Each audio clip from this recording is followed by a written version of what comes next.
ကျွန်တော်ဖြစ်ပါတယ်အခုကျွန်တော်တင်ပြပေးမယ့်အကြောင်းအရာတော့ကျွန်တော်တို့ဘယ်ဟာလေးကိုတင်ပြပေးမလဲဆိုလို့ရှိရင်မနေ့က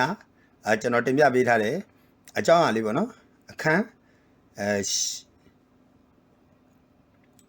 တစ်ထက်ကျွန်တော်တို့စာမျက်နှာနော်ရှစ်နော်မနေ့ကတော့ခွန်ထိပြီးသွားတာဖြစ်တော့ကြောင့်အဲ့တော့ကျွန်တော်တို့အခန်း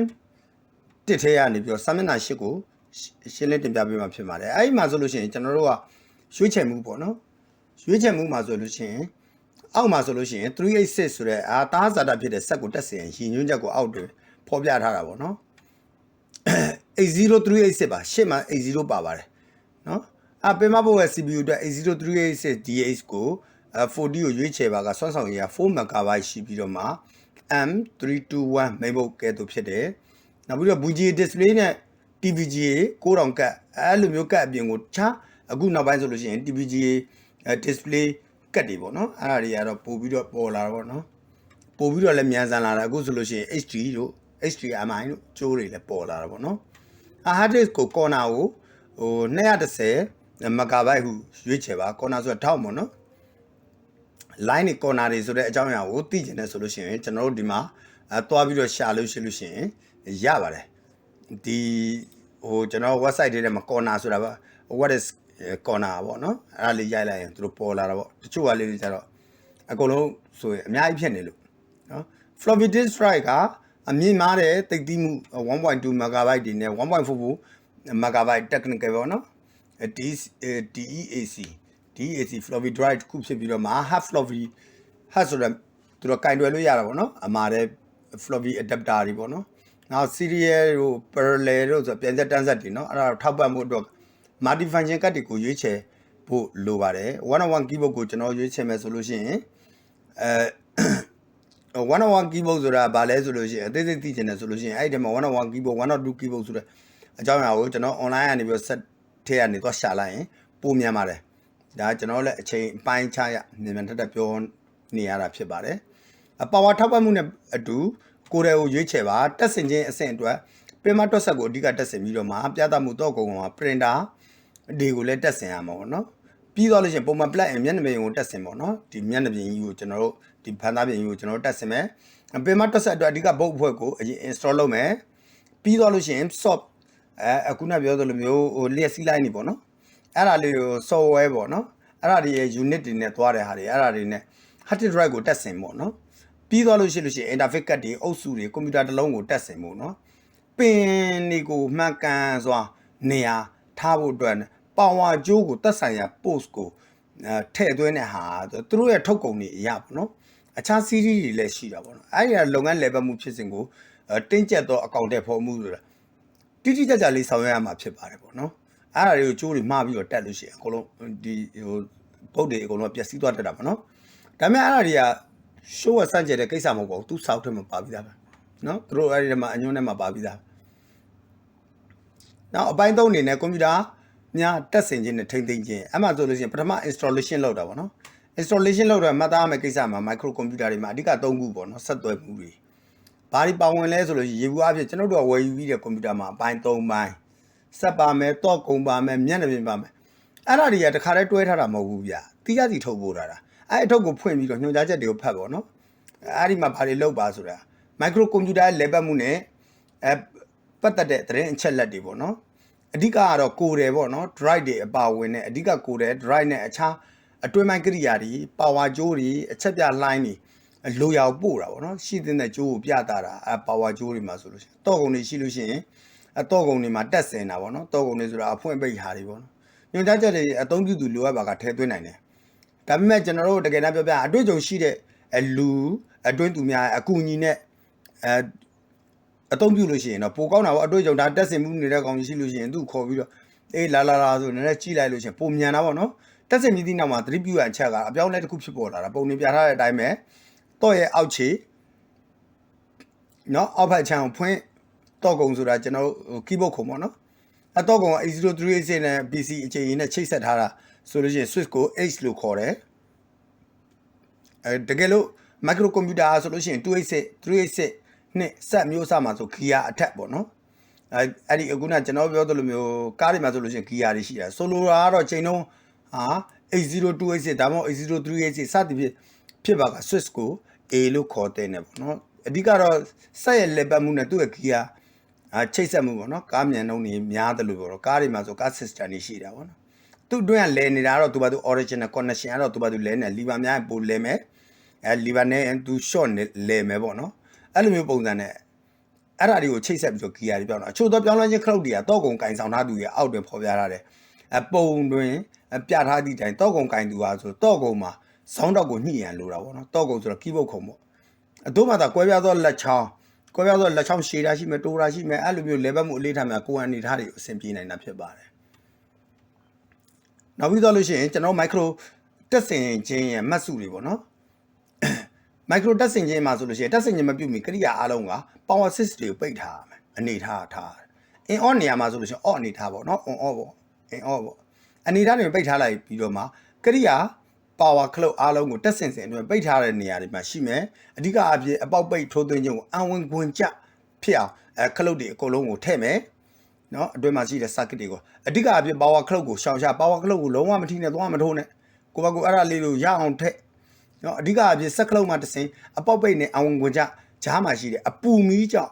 စက်ကရိယာအတွင်းပိုင်းဓာတ်စင်တွေရှိတယ်ပေါ့နော်ဂျာမနီကဓာတ်စင်တွေဂျန်နဲ့ဓာတ်စင်တွေရှိတာပေါ့အတွင်းပိုင်းထဲမှာရှိတာအဲ့ဒါတွေပျက်စီးခြင်းနဲ့ပြတ်တောက်ခြင်းကိုဖြစ်စေနိုင်တယ်နော်နောက်တစ်ခုကနံပါတ်1ကတော့လျှက်စီးကြောင်းဘို့အား220ဘို့ကို380ဘို့အားနဲ့မှားရွေးစွာမချိတ်မိစေနဲ့ပေါ့နော်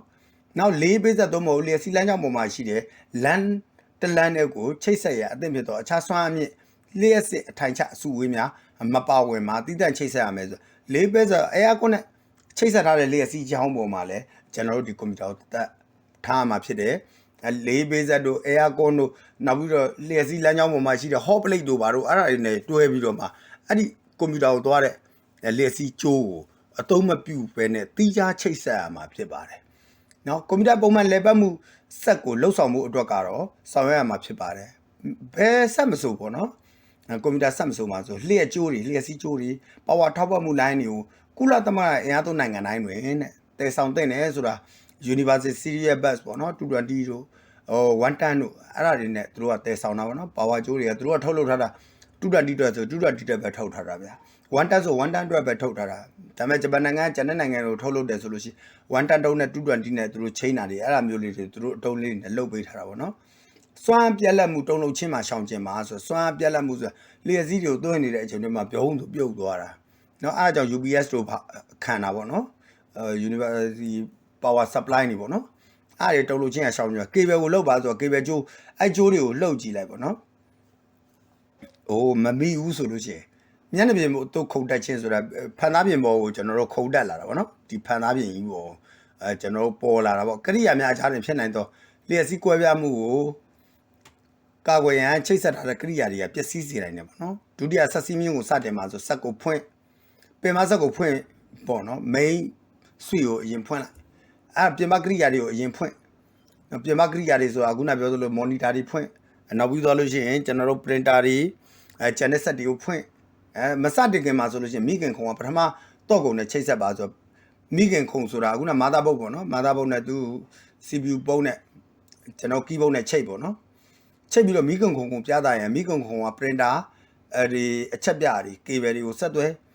ပြီးတော့ချိတ်ဆက်ထားတဲ့ကရိယာတစ်ခုချင်းစီ power line တွေကိုချိတ်အဲ့ဒီချက်မှာဆိုလို့ circuit power clock တွေကိုပိတ်ထားတာအကုန်လုံးဆက်တွေအကုန်လုံးပိတ်ထားတာနော်in-out clock တွေမှာပါပြီးသားနိုင်ငံတွင်းမှာရှိတဲ့ layer C နော်ဆက်ရဲ့ power plus ကို D-plus ဖြုတ်ထားလိုက်မိခင်ကုန်ရှိပါကတည်ငြိမ်တဲ့ voltage supply နဲ့ UPS ရှိလို့ရှိရင် socket ကနေ UPS မှာဆိုလို့ရှိရင်ဆက်သွယ်ထားလိုက်ပေါ့နော်ချိတ်ဆက်ထားတဲ့ power supply plug ကဆိုလို့ရှိရင် UPS က900 watt ရှိလေ printer တည်ငြိမ်သော voltage နဲ့ချိတ်ဆက်ထားတဲ့ printer တွေရောကျန်တဲ့ဟာတွေရောပေါ့နော် UPS ရဲ့1000 watt power plus ကို UPS plus တို့ချိတ်ဆက်နိုင်တယ်1950 UPS တွေမှာသူတို့ရဲ့ watt power တွေပါတာပေါ့နော်အဲ့မှာ power plus in ကို supply မှာဆိုတည်ငြိမ်တဲ့ power supply socket နဲ့ချိတ်ဆက်ထားပေါ့နော်သူကပုံမှန် voltage ထွက်နေအောင်ပုံမှန် power supply socket ထဲမှာရှိတဲ့ ဘိုးရရတင်ငိမ့်တာဘိုးရရဲ့ supply plate တွေကိုတက်ဆင်ထားအဓိကတော့ power ထောက်ပံ့ရတင်ငိမ့်တဲ့ဘိုးအားအကြမှာဓာမိတ်တစ်ခုပေါ့နော်တက်ဆင်ထားတယ်အဲ့ဒီမှသာလင်စက်ကိုပိတ်လိုက်လေတင်ငိမ့်သောအဘူအားပေးစဟာဆိုတော့ plat မှာရှိတဲ့ပင်မမီးစက်ကိုကြာဆင်းသွားစေနိုင်တာဖြစ်တယ်နောက်တစ်ခုကကြလို့ရှိရင်ကျွန်တော်အမိန့်ကိုလက်ခံမှာတင်ငိမ့်သောဘိုးအားကိုဖွင့်မှာ UPS ကိုဖွင့်ပြီးနောက် printer ပြသကိရိယာတွေကိုဖွင့်မှာလက်ခံမှာစက်ကိုပိတ်ပြီးတော့ပြင်မကိရိယာနောက်ပင်မစက်ကိုပိတ်ပြင်မကိရိယာတွေကိုအရင်ပိတ်ပြီးတော့မှစက်ကိုပိတ်ဆိုတာသဘောကိုပြောတာဖြစ်ပါတယ်